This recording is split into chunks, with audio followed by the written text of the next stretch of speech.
For this video mga boss ay magkakabit tayo nitong Malaysian grab bar para sa ating Winner X dahil hindi ko type yung stock na grab bar sa ating Winner X kaya magpapalit tayo nito. Ito yung dalawang bracket na kasama para kapag kabitan ng taillight natin. Kaya tara, ikabitan natin. Let's go. At para maikabit natin ang ating grab bar, matanggal natin itong stock, kailangan natin tanggalin itong mga cover na to. Ito, mga screw, tatanggalin natin yung screw dyan nakalagay. And sa ilalim naman, meron siya yung pin lock. Pin lock ata ang tawag dyan. Plastic lang naman yan. Itutulak nyo lang yun sa gitna. And then, matatanggal nyo na po siya. Kabilaan po yan. At pagkatapos, pwede na po natin tanggalin yung cover niyang dahan-dahan.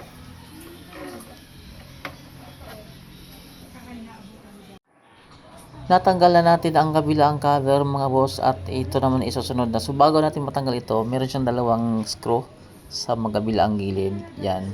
Bago nyo po yan matanggal yung cover is kailangan po natin tatanggalin. At pagkatapos po nun, meron pa siyang pin lock din dito sa likod. Kagaya ng sa kabila na plastic lang naman to, mabilis lang namang tanggalin.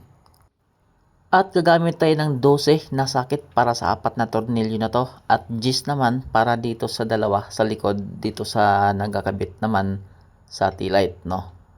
Dito sa may bracket. Yan. Nakakunik yan dito sa may taillight. At dito natin magagamit itong bracket na to. Dahil dyan po yan nakakabit. At yung ating binili na pampalit ay wala po siyang ganyan. Ito yung sa stock, natanggalan natin. Wala siyang ganyan. So yung bracket natin ay magsilbing yan, ilalagay natin dyan para may kabit natin yung taillight. Ipailalim po yan natin dyan. Sa bandang ilalim po yan. And then ganito po, dyan natin ilagay. At dyan po ikakabit. Ganyan po ang pagkabit niyan, kabilaan. Diyan po yan papasok. At yun, bago natin ilagay itong bago nating grab bar dito sa bandang itaas, mga boss.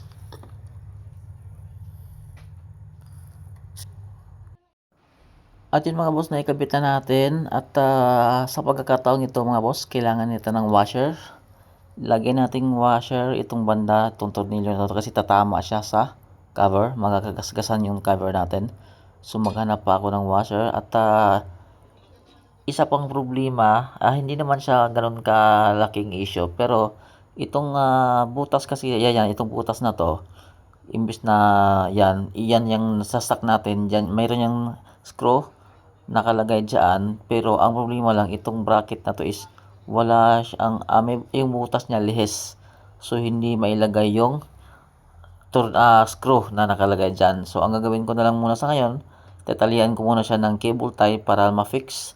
Hindi naman siya basta-basta gagalaw kasi nga meron naman yung dalawang screw nakakabit sa kabilang gilid.